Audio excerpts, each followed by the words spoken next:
وضو کرنے کا طریقہ۔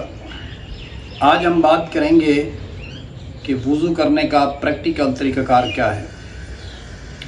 ویسے لوگوں کو سمجھانا بتانا لوگوں کی بعض دفعہ سمجھ میں نہیں آتا، تو میں نے یہ سمجھا کہ ہم پریکٹیکل کر کے دکھا دیتے ہیں اور اس کی جو پیچیدگیاں ہیں وہ بھی آپ کو بتا دیتے ہیں۔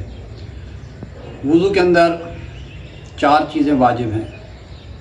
سب سے پہلے چہرے کا دھونا، پھر بازوؤں کا دھونا، پھر سر کا مسح اور پھر اس کے بعد پاؤں کا مسح۔ یہ 4 چیزیں جو ہیں وہ واجب ہیں۔ اس کے علاوہ باقی جو چیزیں ہم انجام دیتے ہیں، مثلا کلی کرنا، ناک میں پانی ڈالنا، یہ مستحبات میں سے ہے۔ ایک دفعہ ہاتھ کا دھونا واجب، دوسری دفعہ دھونا مستحب ہے، تیسری دفعہ دھونا حرام ہے۔ اسی طرح چہرے کو ایک دفعہ دھونا واجب ہے اور دوسری دفعہ دھونا مستحب عمل ہے۔ ہاتھوں کو کلائیوں تک دھونا، یہ بھی مستحب عمل ہے۔ تو یہ مستحبات میں سے ہیں۔ اب اگر آپ کلی کریں یا نہ کریں، کلی کرتے ہیں تو ثواب ہے، نہیں کرتے تو کوئی حرج نہیں، آپ کا وضو صحیح ہے۔ ناک میں پانی آپ نہیں ڈالتے، کوئی حرج نہیں، آپ کا وضو صحیح ہے۔ ایک ہی دفعہ آپ اپنے ہاتھ پہ پانی ڈال لیتے ہیں، آپ کا واجب ہو جائے گا۔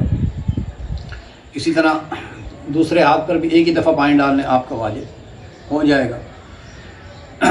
تو یہ چیزیں ہیں، یہ واجبات اور مستحبات، یعنی کہ جو چیزیں واجب ہیں وہ بھی آپ کو آگاہ کر دیں اور جو مستحب ہیں وہ بھی آپ کو بتا دیں۔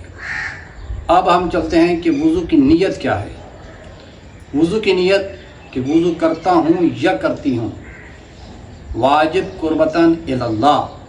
اب یہاں پہ اس چیز کا بھی خیال رکھنا ہے کہ واجب قربتاً اللہ ہے، اللہ نہیں۔ بعض افراد کہتے ہیں کہ اللہ لفظ غلط ہے، قربتاً اللہ۔ اس چیز کو آپ نے ہمیشہ یاد رکھنا ہے، واجب قربتاً اللہ کہنا ہے۔ اب اگلی بات کہ مستورات کس طرف سے جو ہے وہ سوال ہوتے ہیں، مستور کرتی ہے سوال کہ آیا کہ عورت وضو کر رہی اور سر سے دوپٹہ اترا ہوا ہے تو کیا اس کا وضو ہو جاتا ہے؟ جی بالکل ہو جاتا ہے۔ سر سے اگر دوپٹہ اتر بھی جائے تو کوئی حرج نہیں۔ ہاں، اس چیز کا خیال رکھنا ہے کہ کوئی نامحرم آپ کو نہ دیکھے۔ نامحرم دیکھے گا تو آپ یقیناً گناہ گار ہوں گی، وضو آپ کا صحیح ہوگا لیکن آپ گناہ کی مرتکب ٹھہرائی جائیں گے۔ تو ایسی جگہ پر وضو کریں جہاں پہ کوئی نامحرم دیکھنے والا نہ ہو، آپ اپنا دوپٹہ جو ہے وہ اتار بھی سکتے ہیں، کوئی حرج نہیں۔ تو آئیں اب ہم چلتے ہیں وضو کی طرف، ساتھ ساتھ میں مزید بھی جو چیزیں ہیں وہ بھی آپ کو آگاہ کرتا چلا جاؤں گا تاکہ چیزیں واضح ہو جائیں۔ انگوٹھی ہے ہاتھ میں پہنی ہوئی ہے، اگر اتر سکتی ہے تو آپ اتار دیں، نہیں اتر سکتی تو اس کو آگے پیچھے کر لیں تاکہ پانی جو ہے وہ پہنچ جائے اپنے مقام پر۔ اس چیز کا خیال رکھنا انتہائی ضروری ہے۔ اسی طرح ہاتھ کے اوپر مستورات کے نیل پالش نہیں ہونی چاہیے۔ اگر نیل پالش ذرا سے بھی ہوئی، سوئی کے نوک کے برابر بھی ہوئی تو آپ کا وضو درست نہیں ہوگا۔ اسی طرح ایلفی وغیرہ لگی ہوئی ہے یا کوئی ایسی چیز جو پانی پہنچنے میں مانع ہے تو آپ کا وضو درست نہیں ہوگا۔ اس کے علاوہ چونا وغیرہ بعض افراد کام کرتے ہیں چونے کا یا ڈسٹمپر کا، تو ڈسٹمپر یا چونا وہ ایسی چیز ہے کہ وہ پانی پہنچنے میں مانع نہیں ہوتا۔ پینٹ پانی پہنچنے میں مانع ہوتا ہے، تو پینٹ اگر لگا ہوا ہے ہاتھ کے اوپر اسے صاف کریں۔ ایسا آئل ہے، موبلائل وغیرہ لگا ہوا ہاتھ کے اوپر جو پانی پہنچنے میں مانع ہے تو اسے بھی آپ کی ذمہ داری ہے کہ اسے آپ صاف کریں۔ اس کے بعد جو ہے وضو یا غسل جو بھی آپ کی ذمہ داری ہے وہ آپ کریں۔ ان چیزوں کا خیال رکھنا انتہائی ضروری ہے۔ تو آئیں اب ہم چلتے ہیں پریکٹیکل کی طرف کہ آیا کہ وضو کا پریکٹیکل طریقہ کار کیا ہے۔ تو میں انگوٹھی اتار لیتا ہوں۔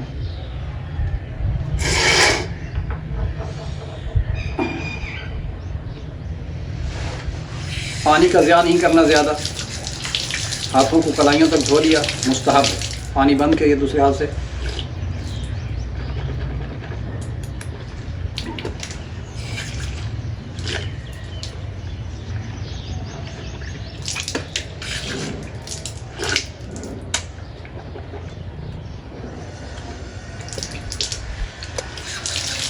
ناک میں پانی 3 دفعہ۔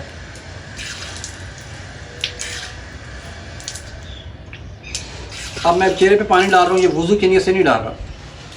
اب بے شک میں 10 دفعہ بھی دھو لوں اپنے چہرے کو بغیر وضو کے تو کوئی حرج نہیں۔ جب وضو کی نیت سے ڈالوں گا تو وہ میرا ایک شمار ہوگا۔ اب میں وضو کی نیت سے ڈال رہا ہوں. ڈالنا کہاں سے پانی؟ جہاں سے بال اگتے ہیں یہاں پہ. اب درمیانی انگلی اور انگوٹھے کے درمیان جتنا فاصلہ آتا ہے اس کا دھونا واجب ہے. یہ دھونا واجب. پھر اس کے علاوہ آپ اطراف میں آپ ہاتھ لگا لیں، یعنی کوئی جگہ ایسی نہیں جو خشک رہ گئی ہو، تمام جگہ جو ہے وہ تر ہو چکی ہے. اب دوسری مرتبہ بھی اسی طرح آپ نے پانی ڈالنا ہے اور وہی طریقہ آپ نے اختیار کرنا ہے. یہ چہرہ میرا مکمل ہو چکا. اب اس کے بعد بازو کو دھونا ہے.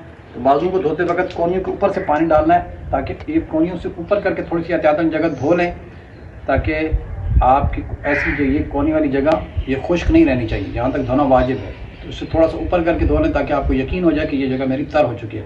مرد پہلی دفعہ پانی باہر سے ڈالے گا، مستحب ہے، اور عورت کے لیے پہلی دفعہ پانی اندر سے ڈالنا مستحب ہے. اگر عورت باہر سے بھی پانی ڈال لیتی ہے پہلی دفعہ تو اس کا وضو صحیح ہے، باطل نہیں ہوگا. ٹھیک. پانی ڈالنے کے بعد ہاتھ کو آخر تک اس طریقے سے کھینچ کے لانا ہے، آخر تک، یہ آخر تک لے کر آنا. بعض افراد کیا کرتے ہیں کہ اپنے ہاتھ کو یہاں سے لے کے یہاں تک لاتے ہیں، روک دیتے ہیں. ایسا کریں گے تو آپ کا وضو صحیح نہیں ہوگا، آپ کا وضو باطل ہوگا. اینڈ تک آپ اس کو ہاتھ کو جو ہے وہ لے کر آئیں گے، انگلیوں کے درمیان خلا کر لیں گے تاکہ آپ کو یقین ہو جائے کہ کوئی جگہ خشک نہیں. دوسری مرتبہ مستحب ہے، پانی اندر سے ڈالیں گے، نیچے کی طرف ہاتھ لے کر آئیں گے اسی طرح.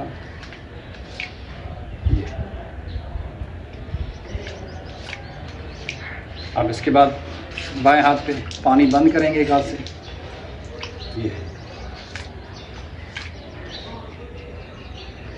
یہ آخر تک، یہ دیکھیں آخر تک سے ہاتھ کو لے کر آنا، درمیان میں ہاتھ کو روکنا نہیں ہے. ایک دفعہ واجب، دوسری دفعہ مستحب. یہ پانی آخر تک جو ہے وہ ہاتھ کو لے کے جانا ہے.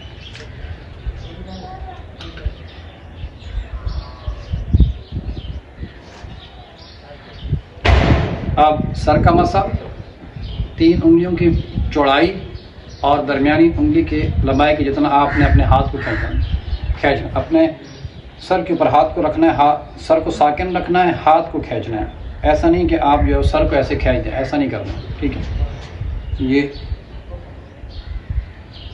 یہاں تک لا کے اسے روک دیں گے تو سر کا مسح ہو گیا. اب اس کے بعد آپ نے اپنے پاؤں پہ مسح کرنا ہے، پاؤں کو خشک کر لینا ہے. پاؤں دھونا وضو کی نیت سے حرام ہے، یاد رکھیے گا. یہ آپ نے مسح کر لیا پاؤں کا. اب اسی طرح آپ نے بائیں پاؤں کا بھی مسح کر لیا. اگر پاؤں میلے ہیں یا نجس ہو چکے ہیں تو آپ پہلے دھو لیں، وضو سے پہلے دھو لیں، اس کے بعد جو ہے وہ آپ وضو کر لیں. یہ واجبات وضو اور مستحبات وضو آپ کو بتائیں. آخر پر ہمارا وہی پیغام کہ اپنے بچوں کو دین کی تعلیم سے آشنا کروائیں. جہاں آپ اپنے بچوں کو دنیا کی تعلیم دلواتے ہیں، ہزاروں لاکھوں روپے اس پہ خرچ کرتے ہیں، دلوانی بھی چاہیے، لیکن وہاں پر آپ کی ایک شرعی ذمہ داری ہے کہ اپنے بچوں کو دین کی تعلیم سے بھی آشنا کروائیں. ہمارا یہ پلیٹ فارم ابتدا سے بچوں کو دین کی تعلیم دیتا ہے. نورانی قاعدہ، قرآن مجید اور دینیات وغیرہ پڑھائی جاتی ہے. واٹس ایپ کے ذریعے آن لائن یہ کلاسز ہوتی ہیں. وہ افراد کے جو matric F A M A B A کر چکے ہیں، اگر وہ نہج البلاغہ پڑھنا چاہتے ہیں، تفسیر قرآن پڑھنا چاہتے ہیں یا توضیح المسائل کو پڑھنا چاہتے ہیں، آئیں ہم سے رابطہ کریں. لیڈیز کے لیے ہمارے پاس لیڈیز ٹیچر موجود ہے، جینٹس کے لیے ہمارے پاس جینٹس ٹیچرز موجود ہیں. میرے محترم آپ سے ریکویسٹ ہے کہ ہمارا یوٹیوب چینل ہے، آپ اسے سبسکرائب کریں، لائک کریں، شیئر کریں. فیس بک پیج بھی ہے، آپ اسے بھی فالو کریں، لائک کریں، شیئر کریں، صدقہ جاریہ سمجھ کر اسے آگے لوگوں تک منتقل کریں. اس کے علاوہ وہ مستورات کی جو حجاب کرتی ہے، ہمارے پاس ایرانی ابا موجود ہے. آئے ہم سے رابطہ کریں، ہم آپ کو ڈیزائن سینڈ کر دیں گے، جو آپ کو پسند آئے گا اس کے مطابق آپ کو ریٹ بتا دیا جائے گا. یہ کتاب جو آپ اپنی اسکرین پہ دیکھ رہے ہیں، احکام نکاح، ایک بہترین کتاب ہے، ہر گھر کی ضرورت ہے. بالخصوص شادی شدہ افراد یا وہ افراد کے جو شادی کرنے جا رہے ہیں، اس کتاب کا مطالعہ کریں، آپ کے لیے مفید ثابت ہوگی. 350 روپے اس کی قیمت ہے، 90 روپے ڈلیوری چارجز ہے، ٹوٹل 440 روپے اس کی قیمت بنتی ہے. وہ آپ ہمیں بھیجیں، اپنا ایڈریس بتائیں، آپ کے ایڈریس پہ اس کتاب کو بھیج دیا جائے گا. السلام ورحمۃ اللہ وبرکاتہ.